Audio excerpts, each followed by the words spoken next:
Says niya na para pet na ako kasi. Oo po. Yung mga pusa mo pala punasan mo mamaya ha. Kasi tumatabi yun sa'yo pag natutulog eh. Para malinis. May wipes doon ha.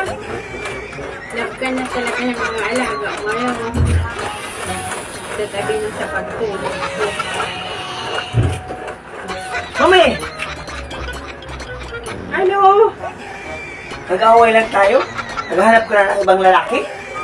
Sorry na daddy. Hindi naman ako naghanap eh. Hindi naghanap. Sino yung kasama mong lalaki?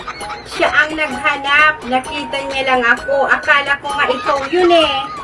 Ako? Bakit ako? Paano masabi ako yun? Kasi parang bayawak ang dila. Parehas mo. Kaya nga dila mo.